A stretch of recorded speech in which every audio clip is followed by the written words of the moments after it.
ಮುಖ್ಯಮಂತ್ರಿ ಸಿದ್ದರಾಮಯ್ಯ ಅವರು ಇಂದು ರಾಯಚೂರು ಜಿಲ್ಲೆ ಪ್ರವಾಸವನ್ನ ಕೈಗೊಂಡಿದ್ದು ಮಧ್ಯಾಹ್ನ 2 ಗಂಟೆಗೆ ಸಿಂಧನೂರಿಗೆ ಹೆಲಿಕಾಪ್ಟರ್ ಮೂಲಕ ಆಗಮಿಸಿ ಸರ್ಕಿಟ್ ಹೌಸ್ನಲ್ಲಿ ಅಧಿಕಾರಿಗಳು ಸಭೆಯನ್ನ ನಡೆಸಲಿದ್ದಾರೆ. ನಂತರ 2:30ಕ್ಕೆ ಸಾರ್ವಜನಿಕರಿಂದ ದೂರು ಮನವಿ ಪತ್ರ ಸ್ವೀಕಾರದ ನಂತರ 3:30ಕ್ಕೆ ಸಿಂಧನೂರು ತಾಲೂಕಿನ ಸೋಮಲಾಪುರ ಗ್ರಾಮಕ್ಕೆ ಹೆಲಿಕಾಪ್ಟರ್ ಮೂಲಕ ತೆರಳಿ ಅಂಬಾಮಠದ ಶ್ರೀ ಅಂಬಾ ಮಹೋತ್ಸವದಲ್ಲಿ ಭಾಗಿಯಾಗ್ತಿದ್ದಾರೆ. ಅಂಬಾದೇವಿ ಮಹಾರಥೋತ್ಸವ ಮತ್ತು ಜಂಬೂ ಸವಾರಿಗೆ ಚಾಲನೆಯನ್ನ ಕೊಟ್ಟು ವೇದಿಕೆ ಕಾರ್ಯಕ್ರಮದಲ್ಲಿ 400 ಕೋಟಿಗೂ ಅಧಿಕ ವೆಚ್ಚದ ವಿವಿಧ ಕಾಮಗಾರಿಗಳ ಉದ್ಘಾಟನೆ ಮತ್ತು ಭೂಮಿ ಪೂಜೆಯನ್ನ ನೆರವೇರಿಸಲಿದ್ದಾರೆ.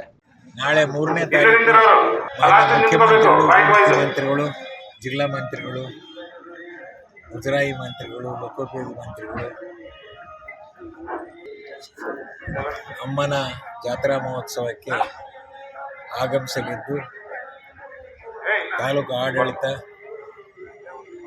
ಅಂಬಾದೇವಿ ಸಮಿತಿ ಮತ್ತು ನಾನು ಶಾಸಕನಾಗಿ ಕಳೆದ 1 ತಿಂಗಳ ಅವಧಿಯಿಂದ ಬಹಳಷ್ಟು ಅಭಿವೃದ್ಧಿ ಕೆಲಸಗಳನ್ನು ಕೈಗೆತ್ತಿಕೊಂಡು ಈ ಜಾತ್ರಾ ಮಹೋತ್ಸವ ನಾಡಿನ ಜನತೆಗೆ ತಾಯಿ ಅಂಬಾದೇವಿಯ ಒಂದು 400 ವರ್ಷಗಳ ಇತಿಹಾಸ ಪರಿಚಯ ಮಾಡಿಸ್ತಕ್ಕಂಥ ಜಾತ್ರಾ ಮಹೋತ್ಸವ ಆಗುತ್ತೆ.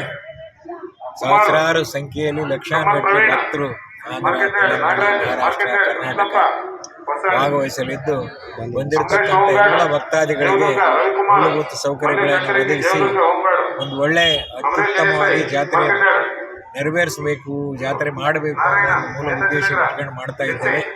ಬನ್ನಿ, ಎಲ್ಲ ಭಕ್ತರೇ ಬಂದು ತಾಯಿಯ ದರ್ಶನವನ್ನು ಪಡೆದುಕೊಂಡು ಹೋಗಬೇಕು ಎಂದು ಮನವಿಯನ್ನು ಮಾಡ್ತೇವೆ. ನ್ಯೂಸ್ ಅಲರ್ಟ್ ನಿಮ್ಮಿಂದ ನಿಮಗಾಗಿ.